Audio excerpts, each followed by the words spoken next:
The best thing that I did was got in tune with where my value comes from. And kind of going back to like how I look at my kids and going back to who am I really? What is my value apart from all the stuff and the achievements and everything? And going back to who I actually am.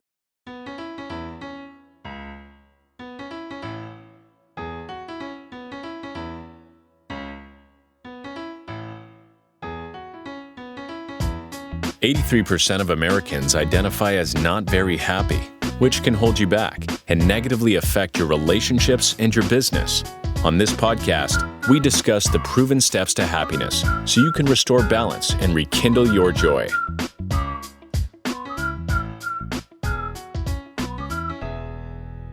Welcome to another edition of How to Be Happier for Entrepreneurs. Today, I have an old friend. We have known each other for many years, but ironically reconnected. We were trying to reconnect, and we reconnected through a young lady in Pakistan, of all places. Just the craziest story, which if we have time, we'll talk about it. Anyway, welcome to the show, Wayne. How are you today? And I'm thrilled. Thank you for having me on. Sweet. Well, as we always do, man, we love to give a ton of value. So let's jump right in. You've had quite the life. I know we've talked about your journey. So you had some major struggles back in 2010. What were the decisive moments that led to a turning point in your life and career at that time?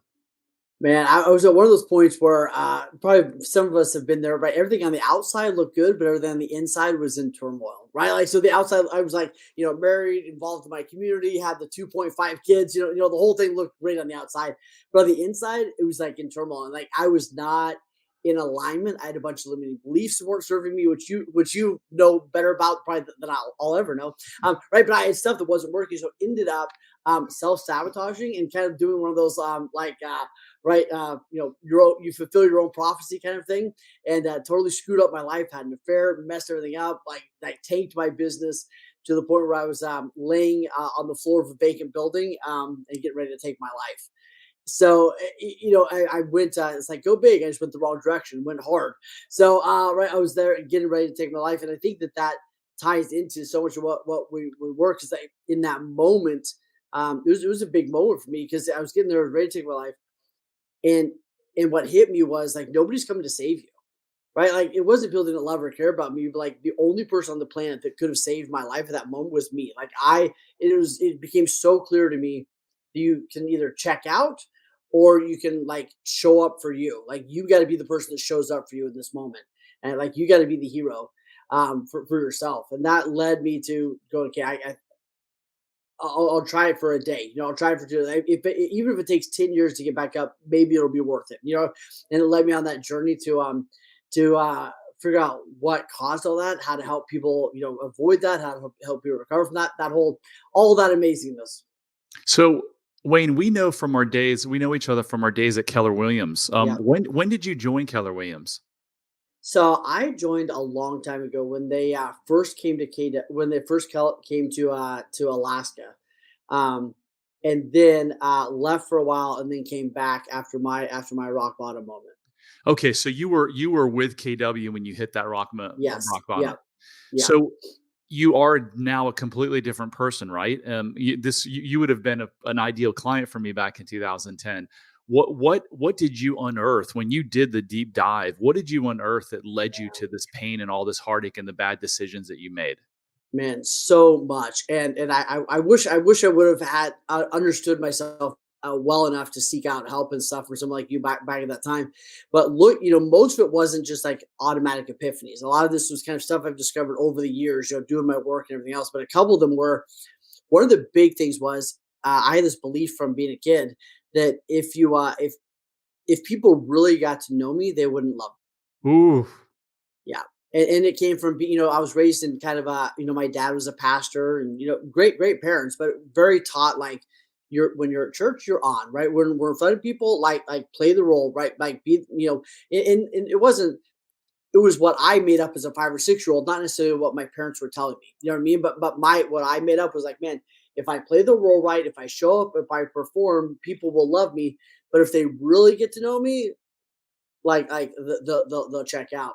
So that led to me kind of pushing people away before they really got in. The other big awareness I had was how my whole identity had basically become wrapped up in like how people saw me, what I had, the stats on the board, right? Like all the stuff that like it felt so important in that moment. And when all that went away, it's like, dude, there's nothing left, right? Like I'm not selling a bunch of houses. My family's in shambles. That was my entire value. Just walked out the door. Like I never really understood suicide, and I until that moment, I think I got a glimpse and understand it so much better. I really felt in that moment that my kids and the world would be better off if I just checked out. Like Wow. I believed that it wasn't. I think probably up until that moment, maybe I thought suicide was like the easy way or selfish or whatever. In that moment, it was like I really believed like I was doing the right thing in a sense. I was doing a favor to everyone. Like I'm a mess. I'm holding everybody else back. Like just get out of the way. Incredible, man. So much to unpack. Like we could talk for hours and hours just on this one subject that you just brought up, but I want to share something with you. What you went through, that learned behavior, you actually learned it. So if I am my real self, people won't love me. So your parents could have been great parents, but let's just give an example. Let's say that your mom you didn't give you a cookie when you're 6 years old, and you said, "Well, I hate you," and that led her. She because of her childhood didn't know how to process her emotions, so she went in a tailspin. Dad got home. Dad was really mad at you. What do you say as a kid when you're 5 years old? Well, I was myself and I gave my emotions, and what happened? Love was taken from me. So Yeah, that yeah, a similar version of that is probably what happened to you, and it happened to millions of Americans. We have this attachment. We need to be attached to our parents because they need to keep us alive, feed us, clothe us, right? And then we have this need to be our authentic self, someone who can follow our gut and tell our opinions. But as soon as we tell our opinions or emotions and we feel that it makes mom or dad mad, we're like, oh my God, we might lose attachment. So then we become someone different. And that's how many, many people live their whole lives. And what you just explained, all this stuff, the business falling apart and the extramarital affairs and all that stuff, like it was all there was a reason for it. Like yeah, you take responsibility for it, but really it wasn't your fault until you had awareness, right? yeah, yeah. I for sure didn't understand it as I was going through it, if that makes sense, right? Yeah. Because yeah, yeah. So take us back. You're laying on the floor about to commit suicide. You obviously didn't. What happened? So I think that one thing was I realized like, okay, no, like the only person to say like I have to be my own hero if I'm gonna, if I don't do this. But one of the things, and it's hard for me to kind of rephrase, but one of the things like I almost got a the question came to my mind of like, well, even if it took 20 years to recover, would it be worth sticking around? Like, would it be worth sticking around even if it took 20 or 30 years to like kind of get back up in a sense? And I somehow wrestled with that question. I thought, well, maybe, maybe it would be worth it if I, even if it took a really long time, maybe it would be worth it. And there was kind of the decision of like, okay, I'm just going to do like the next right thing. And then I wish I could say like, yeah, the next day it got super easy. It didn't, but I just had that mentality of like, just do the next right thing, just do the next right thing. And I couldn't figure out like I couldn't see 20 steps ahead. But I could see like, okay, do this instead of this, and just do the next right thing. And that was kind of the mantra that carried me through that time.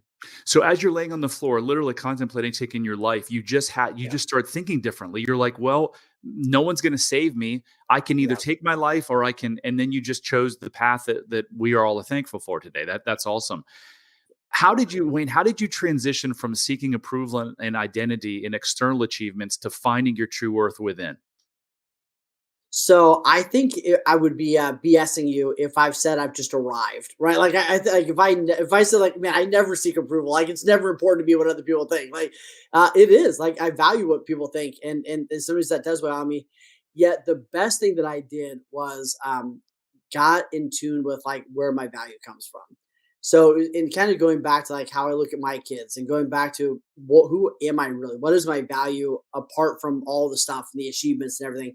And going back to who I actually am. So going back, as funny as it is, like my I am statements were critical to me, right? It's going like I'm joy, I'm fun, I'm caring, I'm this. Like going back to those and just figure out okay who the heck I am without all the stuff, without anybody else. And so going back to that was really really important for me. And then the awareness in and of itself sometimes is transformational. So I think just the awareness too was really powerful. The awareness of how much I'd given other. One of the things that was interesting was I remember how I cared so much about what people thought. And then, and I got fired from places and lost business, all the other stuff because of people's opinions. And then like 6 months later, people were like, "Oh yeah, you did get divorced." And I was like, "You were one of the ones that threw me under the bus 6 months ago. Like, what are you talking?" Right? But it was like nobody really cared, right? Like at the end of the day, right? Some people were just glad I was going through stuff they weren't going through. You know what? But I think it was just really having a lot more awareness and perception around that was huge. It's probably fear of judgment, right? Yeah. Yep. And Yep. and as a child, you did something and you were probably unfairly or maybe not fairly judged. And that just stuck with you, right? For So sure. yeah, I put up a little slide on the screen. It says all change begins with awareness. You Yeah. cannot change what you do, what you're not aware of, right? And so many people, you, myself included, had no idea what was driving the behavior that we wanted to change. So until you find that out, you're going to struggle. So if you're listening to this and you're like, I wonder if I have some of those attachment / authenticity issues from my childhood. If you want to find out, just go to bradchandler.com/quiz. And in 3 minutes, you're going to figure out if you've got these limiting beliefs that are affecting your marriage, your relationships, your kids' behavior, your business, your health, all of that. So go to bradchandler.com/quiz, take the quiz. You will not be disappointed. So what is the decision, the title of this, so we can't not talk about this. What is a decision that every leader must make to have the best year of their life? And I think there's several of them. I think the first one is, it's interesting to ask people like, would you like this to be the best year of your life? And everybody like, yeah, let's make it the best year. I'm like, awesome. Do you think it's possible for it to be the best year of your life? You're like, yeah. I'm like, cool. What would it take? And then everybody gets really, really quiet. Because most people don't actually know what it would take for this to be the best year of your life, of their life, which is really interesting to me. You know what I mean? But here's the crazy thing about it. I asked him that question, and then if I really stay with him for a while, like if we really kind of sit there and get go after it and go into it, what's interesting is most people can't like what will actually they can't articulate. But if we get really down to it, they start saying things along the lines of it might be the best year of my life if it was like an easy year, or if like everything worked out this year, or if this was your like they start saying these kinds those right, you've heard it, right? It's like and here's the problem with that. This is not going to be the easiest year of your life for most of us, right? But here's what's thing. This hit me years ago. I was watching this commercial for a college, and it said like, "Hey, this is the best college ever." Show all these pictures, and it said this phrase in there, and it said, "I'm making myself ancient here, watching commercials." It said, "Most people say college is the best 4 years of their life. That's why you should come here." And I'm like, most people say college is the best 4 years of their life. Like, I want college to be good. Like, go have fun, do your thing, whatever. But if you live another 60, 80, 100 years and college was the pinnacle of your entire life, like that breaks my heart. But for most people, like they have this illusion of like it needs to be easy, it needs to be simple, and like that's not going to happen. So I think the first decision is you got to recognize that for me, like, and I'm sure you've done this 100 times in your podcast. Like if I ask you right now, what are you most proud of? Like what, like for you, Brad, what are one or two things you're most proud of? I mean, it's absolutely the awareness that I've had in the last 3 years that Yeah. to figure out what drove my behavior for 47 years that didn't serve me. So much of what you're proud of and what's brought you happiness has been you tackling really tough stuff. Yeah. And what I recognize is, and this I think this is true for most people. Most people don't have it hard enough. What I mean by that is they haven't chosen the one or two things that they really want to tackle. Like, what are the problems they want to get after? For Mm. right, you and I each kind of have problems that we'd love to tackle, and happiness is a byproduct of tackling really tough stuff and then doing what it takes to get better and go through that and everything else. So I think the first thing is like this could be the best year of your life if you decide this isn't going to be a problem-free year, but it's going to be a year where I tackle some great problems. I'm proud of myself how I go through the problems. I'm like happiness is the byproduct oftentimes of that. So I think the first decision a lot of leaders need to make is like, what problems do I want to tackle? You and I want to tackle humans that don't see their greatness or don't know how to tap into it, right? Like that's a big problem, right? So I think that the first decision that a lot of people got to make is like, what's the problem that I want to go after and tackle? The byproduct of that byproduct of that is going to be happiness. Does that make sense? Oh, dude, that's a great. I mean, that's really, really interesting and insightful. So you've got someone who's in a poor marriage, but Yep. they spend no time they go to work for 40, 50, 60, 70 hours a week. Yep. Then they go to the gym, but they don't spend 20 minutes a day or 20 minutes a week working on their marriage. Right. And to be the best year of your life, you've got to say, okay, well, my marriage has got to be one of the most important things in my life. So I'm going to take the tough steps to do what's going to take to either fix my marriage or end my marriage. Yeah. So I will play devil's advocate and say that this year isn't going to be the easiest. It could be the easiest if you decide to do the work in the first Yeah. month or two. So if you Yeah. come and work with Wayne or you come and work with me and you go and you figure out these limiting beliefs that are causing your poor marriage and your poor health and your finances to go up and down, then it can be the best and the easiest year of your life. But you're right. You've got to make or take the step. You've got to say, I'm willing to change and I'm ready for it. Yeah, 100%. And then I think it's another decision would be, well, I kind of like you just said, like suffer. One of the things I see a lot of is people suffering twice when they only needed to suffer once. Right. So it's like, if you ever had to fire somebody, like you avoid them for like months, or like it's going over and over in your head, or whatever, like, or you have to call a tough client or whatever it is. And like, there's all this suffering, and then we still have to suffer, right? Like, yeah. So it's like you're saying, just suffer once, like do the work right now instead of suffering, and then eventually doing the work or doing down the road. Like, just choose to like lean into it and suffer once instead of suffer twice and make it way tougher than it needs to be. Yeah. I mean, my first marriage, it was all her fault. Yeah. Yes. Yeah. It was all her fault. And so when I left and broke the marriage off, I think I did a Tony Robbins relationship thing because I'm like, I want a better relationship. But I didn't look at myself and say, hey, what did I bring to this? And Yeah. what did I do? Very Yeah. quickly thereafter, I started dating someone else and I got married again. Well, that's why in the United States, there's like a 50% first divorce rate. Second marriages is like a 60, and the Yeah. third divorce rate is a 70% because Yeah. problem in relationships are never the actual relationship, or hardly ever. It's always a relationship we have with ourselves. Just like with you, Wayne, Yeah. your relationship with yourself was terrible because it had to be terrible to survive whatever you went through as a kid. 100%. Yeah. Man, I love this stuff. Yeah. So many of us struggle with this belief of, being truly known would lead to rejection. You mentioned that earlier. How did you overcome this? And what's been the impact on your life and relationships since? So I think one of the best things was giving and I remember this years ago when I was teaching Bolt, and one of the things that I was, I can't remember who said it, but they said something along the lines of like, a perfect person never helped anybody else. Meaning, like, if I get on stage everything's perfect in my life, I just land to the top of Success Mountain. Like, that doesn't help anybody, right? Like, nobody can relate with that. So what I realized was I don't have to be great at everything. I just need to be authentic about my journey, right? So I'd be teaching Bold, and I'm like, hey, I'm nailing this not so much, but we all need to work on it, right? So coming to terms with just being being me, meaning that's going to help some people. It's not going to be for everybody, and that's okay.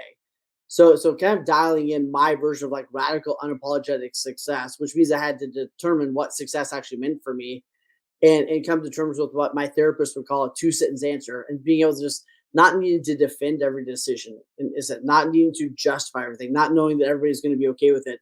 But it took a while. It took reading books like Radical Acceptance, all those other ones to really, No More Mr. Nice Guy. Lots of work on that to help me come to terms with how I was coping that wasn't really serving me. Is that Tara Brach? Radical Yes, Acceptance? yeah. That's Radical. Such a good book. Such a good book. It was one of my top books for a long. I mean, it's a phenomenal book. If you haven't read it, go get your hands on it. Tara Brach, Brach, Radical Acceptance. She has a couple books. She's actually local here in the DC market. So Wayne, how have they impacted your life and relationships? I think the big thing they've done is they've allowed me to speak and I'm getting better and better. It's a constant work because I still have some fear of like, if I really voice my opinion, right? Sometimes I don't even know that I'm trying to play a role or trying to make somebody happy, right? So it's continual self-awareness. Yet it's the beautiful part of it is being able to speak what my needs are, right? Like, here I am, here's my need. And the coolest part about it, I think, is being so much more in connection with my clients, being able to like show my kids a healthy, authentic, like growing, evolving person. And then my relationships, I think being able to like speak my needs um, and have those met, have those understood has been so huge. Has that improved relationships for you? Yeah, for sure, for sure. Yeah, absolutely. Well, it's improved them and it's helped them me clarify which ones were good and which ones weren't. Right. So like it didn't improve all of them. It helps some come to a necessary ending, Yeah. and improved a lot of other ones. Yeah. For sure. Love it. So you have escaped death twice in your life. Let's talk a little bit about those experiences and how they've shaped you. Yeah, so the very first one when I was 17, and I was doing some relief work in in Bolivia actually, and we were climbing this mountain to go help some people, and there was this massive landslide, and I still don't know how I survived the thing, but I remember going through that, and and and as it was happening, kind of everything kind of slows down for a second. I remember that I had this thought like, hey, if I die right now, was did I make any impact? Was like did I do anything with my life? And that was kind of the first thing that jolted me. Like I want to make an impact. I want to do something. I want to do something significant. I don't just want to float along. And then a couple years later, I almost died again from having parasites all over. And they gave me. I went through all this treatment. It's like, hey, this is going to kill you or kill them. Final step. And fortunately, I lived through that. So I've had a lot of clarifying experiences, which has been really good. I had a coach years ago who said, you can have a near-death experience or we can do coaching. He goes, the problem with the near-death experience is, you can't always guarantee you're going to bring somebody back. So we went with the coaching route. But I think the perception or the perspective has been the greatest thing. So tell I want to hear more about perspective, but first, like 17 years old, are you what I'm envisioning, because when we hear something, we always make a story in our head. Yeah. Like, are you on the side of a mountain and just the land starts and you are Yes. now like Yeah. tumbling down the It's, mountain with it's rocks and we're everything? we're hiking this thing. It's me and the other relief worker I'm with, and we're going up this mountain. And who knows why we're doing this? In the manner we're doing it, right? But I'm just following his lead. We're literally going up this mountain, and basically rock climbing up this thing. Came to a real steep part, and then somehow a landslide started to go. Right, so there's these huge boulders, size of this big all the way to VW, cars rolling down this mountain. And I just remember I was holding on to dear life to this rock, and things are hitting all around me. And nothing, I don't know how anything didn't hit me. It's just God, universe, whatever you want to call it. Like I just remember holding on for dear life, and just knowing this was the end, and just that question coming through, and then getting to that, then after it castled down, get to the top of that mountain, and sitting there and going like, I want to have a life that makes an impact. I want to do something that I want to figure out why I'm here and what I'm supposed to do with that. And then, by diving into that, another big moment for me was years ago. I remember I was trying to figure out what am I supposed to do with my life, and I was sitting I was sitting in my living room, and I had all these books around me, and it was like 20 different books about your purpose and your life and finding your big why and all this kind of stuff, and they all had like pieces, but nobody had like put the puzzle together. And I just remember how frustrating that was. Um, but for me, what I uncovered going through a lot of different work was my purpose is to help people see their own greatness, like to expose people to their own greatness, and then give them the tools to tap into it. Mm. So right, so that's what I feel like I'm here for. But it went through all that stuff to figure that out. Well, I mean, 17 years old, so now I get it. It wasn't a landslide in that you were like rolling down the hill. You're holding on to like a rock, and there's rocks Here, and boulders going over your head, and yeah, you're like, how's "Oh it my all god, around? Well, yeah, the whole thing. Yes. one's gonna hit me, and this is it." At 17, though, to have that profound of a thought, like if I died today, would my life be worth it? That's pretty amazing. Yeah. So take us to the near death with the parasites. Did you get to the point where you were so sick, like you were like close to dying? I'll spare you all the graphics, but it was not pretty. My friends called me Legion because I was many. So I literally had like these things eating me from the inside out, and to the point where I would go through multiple different hospitals and eventually they fly me to Toronto, and in Toronto there's this big international disease center where like, hey, the worst of the worst, the funkiest of the funky, like you come here and this is the Hail Mary place. You know what I mean? Wow. I remember being there and they came in and they I was basically ready to, they're like, hey, you don't have a whole lot left, right? They're literally eating you from the inside out. And then they gave me this treatment and said, hey, this is the strongest stuff we can give anybody, but you need to know this is either it's going to kill you or it's going to kill them. right? It's that's the strength of what this thing is going through your body, right? Kind of like radiation for cancer in a sense, right? We're gonna kill everything inside, um, and thank God it worked, and I was able to recover from that. But that was right there. How old were you then? I think it was 19 at that time. Oh my gosh, Yeah, wow. And yeah. did you ever get to the point where you were so sick that you were, like, out of consciousness, like, fading towards death, or did it not get that to that level? It didn't get that bad, but I knew that it was, body started shutting down, and, all the things, jaundice and bleeding out of all the holes and all the Wow. other kind of stuff going on. Yeah. Yep. The previous podcast I did with this, amazing woman, Deborah, she had a near-death experience, and she was talking about being in the hospital, and with her eyes closed, she was still able to see everything, and Yeah. she could actually see the words coming out of the people's mouth. It was pretty profound. So Wow. if you're into that stuff, go check out the 100%. last podcast episode. So, how do you think those of the back to the perspective, those two near-death experiences, how has it changed your perspective on the world? I think the biggest thing that does is it helps you get really, really clear on what matters and what doesn't. At least on an individual level, like what matters to me and what doesn't matter to me is has been really, really huge. And I think the other thing it helps you realize is um, we really matter so little and so much at the exact same time, right? Like 3 generations from now, right? Like nobody's gonna remember my name, right? Yet so our life is so insignificant, and at the same time our life is so important based on for me who I impact and who I help, and the legacy that leaves. So I think the awareness around it and the clarity on what's important, what's not important is for me that was the best part. And what is important for you now? For me, important now is being true to myself, being a great father, and then helping as many people as I can in the best way that I can. See their own greatness, and then be able to tap into it and live a life that they're actually really, really thrilled about. That's awesome. So tell us, how do you help people find their greatness? What's a typical client look like? And you mentioned tools that you help them with. Talk us through some of that stuff. I'm interested to hear. Yeah, I would say it's really personal development wrapped in the guise of business coaching. So a lot of people come to me for business coaching, right? They're like, I want to double my thing, people, I want to grow my profits, all that stuff, which we do. And yet, as you know, like so much of that is the person, like it's their stuff that's the lid of that, or keeping that stuff going on, or they keep attracting the wrong people because of them, So a lot of it ends up being personal development. But the cool thing is we have to figure out like where do you actually want to go? Because you and I know so many people that have built. It's so weird. It'd be interesting to see if you have this.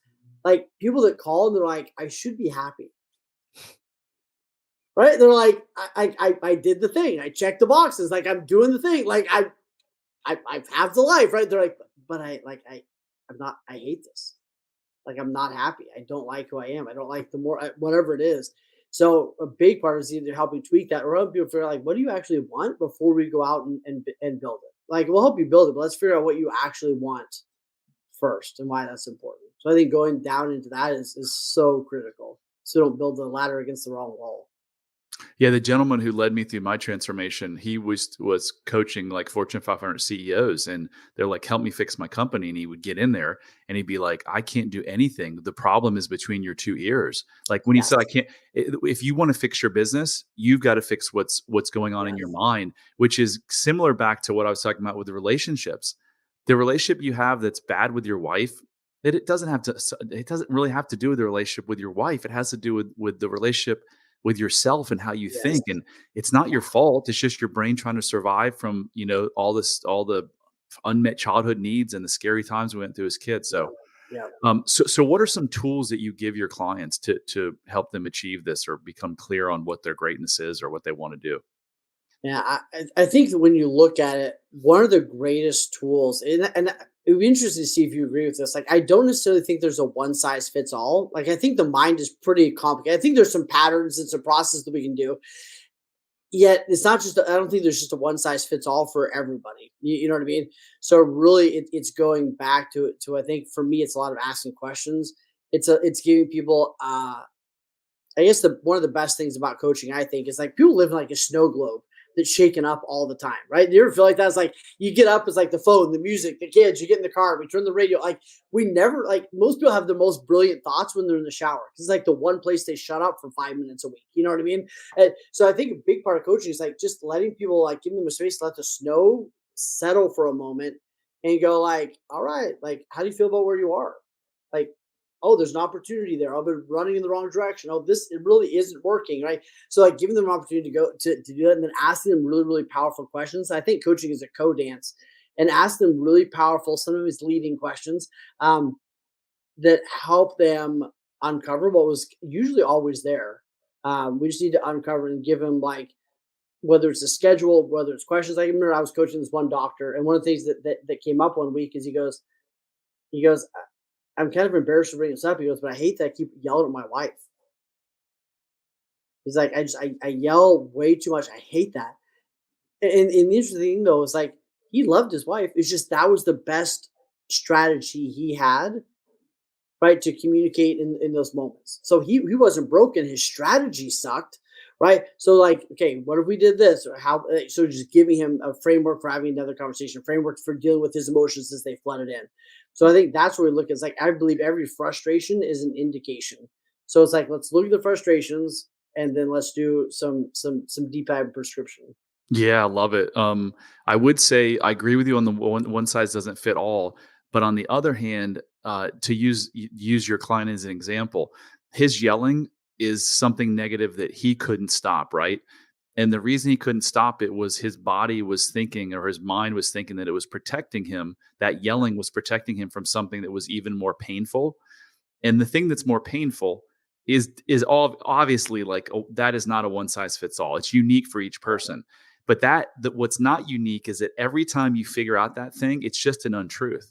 It's an untruth that was formed in childhood. For you, the untruth was, if people find out who Wayne really is, they won't love him anymore. Right. And when you can show your brain that that's untrue, then whatever the negative symptom is, in your client's case, it was yelling at his wife, boom, it goes away because you don't have that trauma response. It's completely changed. So how could people find you, and what kind of people do you typically coach and help?